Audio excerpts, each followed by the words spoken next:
a mis ça. Paire de chaussures. Paire de chaussures, c'est avec quoi on marche. Ça, c'est le sabotage de l'être humain. Le sabotage. C'est un sabotage, Monsieur le Président. Chaussures, paire de chaussures.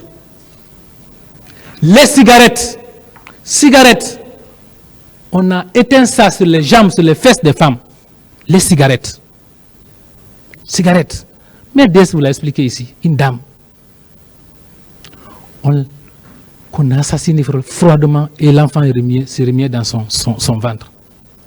Parmi ces cas de viol, il y a une qui raconte que lorsqu'on a fini de la violer, elle était enceinte. Elle dit, lorsque j'ai vu le sang couler, je me suis rendu compte que j'ai avorté et que j'ai perdu mon enfant. On viole une femme jusqu'à ce qu'elle avorte. Et que dire de l'irrésistible huis clos ordonné? Je n'ai jamais vu dans une procédure les hommes en robe noire pleurer. Ce que les femmes l'ont expliqué, c'était horrible. Pleurer. Lorsqu'une femme violée explique ce qu'elle a fait, il y a la scène du crime qui revient dans son esprit. C'est ce qui a fait que ces femmes-là tombaient ici. Quand elles tombent, on arrête la procédure, on les met à la disposition des psychologues, on les ramène. Il y a une qui est passée ici. Celle-là. Ce jour-là, presque tout le banc des partis civils s'est vidé. Les gens pleuraient pour sortir. Je ne suis pas sorti, mais le bic est resté avec moi, comme si ma main était morte, incapable d'écrire. Tellement que ce qu'on entendait et l'état dans lequel la femme était, c'était horrible. Je n'ai pas pu noter. La femme suivante, même chose. Nous avons connu une expérience professionnelle unique.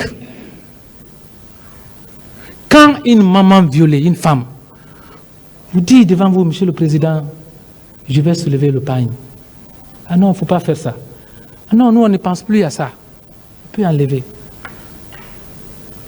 Imaginez ce qui se passe maintenant dans sa tête. Une maman qui dit, je n'ai plus rien à cacher.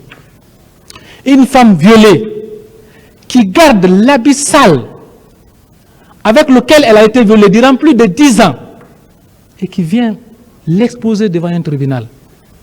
C'est que cet habit-là, certes c'est un mal, mais il est devenu la chose la plus sacrée pour elle, d'une part, et d'autre part, cela veut dire que cette femme-là a espéré à la justice. Si les femmes l'ont gardé, ces pagnes, c'est parce qu'elles ont dit que tôt ou tard, il y aura justice. Ne décevez pas ces femmes-là. Rendez-leur une justice juste. Avant de terminer, Monsieur le Président, ces femmes,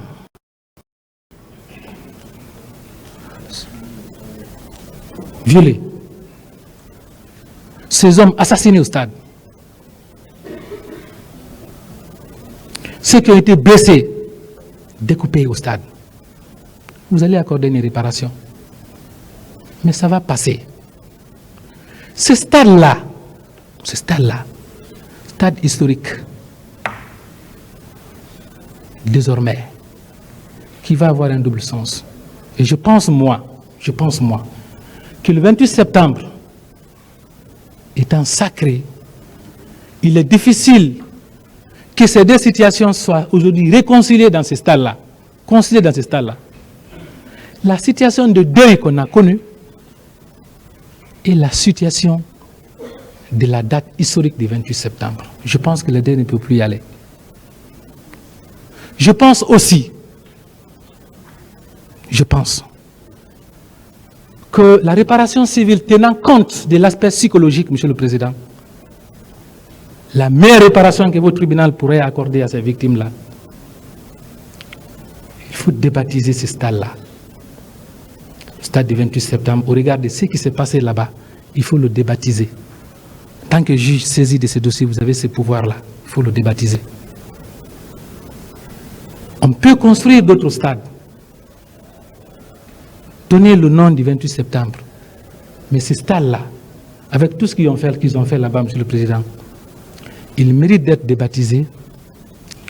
Ils méritent d'être désormais appelés Stade des martyrs du 28 septembre 2009. Oui.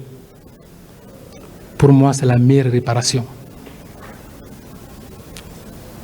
Cela ne veut pas dire que nous sommes un peuple qui n'oublie pas, qui s'enferme dans le mal qu'il a subi. Non, ce n'est pas ça. Le peuple de Guinée est capable de s'affranchir de toutes les situations.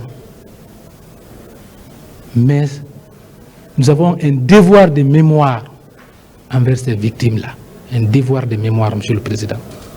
Aussi, ça va être désormais comme un indicatif pour tous nos dirigeants. Voilà. Pour dire qu'il y a la ligne rouge à ne pas franchir.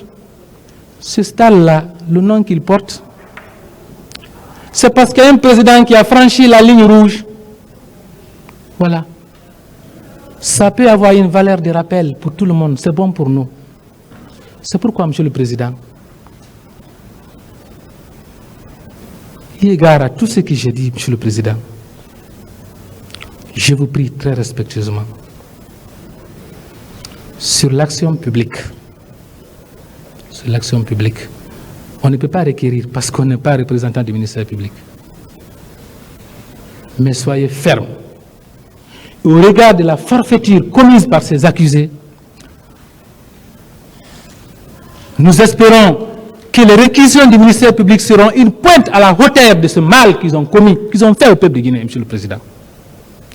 Sur l'action civile, toutes les demandes qui ont été faites déjà dans ces dossiers-là, ces demandes-là, il faut les accorder aux parties civiles.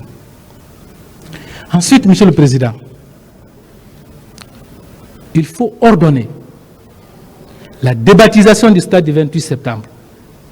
Ordonner qu'il soit désormais écrit, inscrit et lu Stade des martyrs du 28 septembre 2009.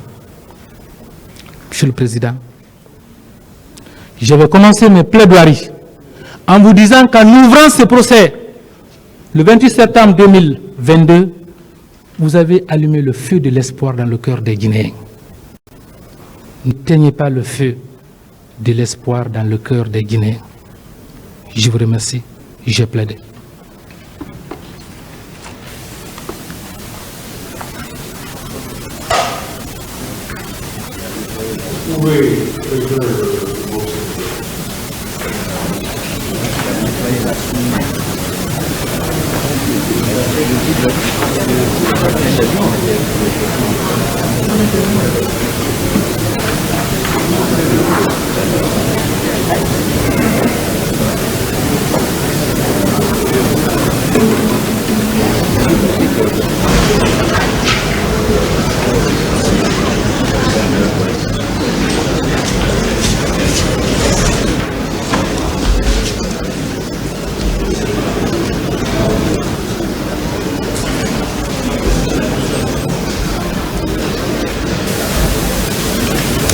L'audience est suspendue.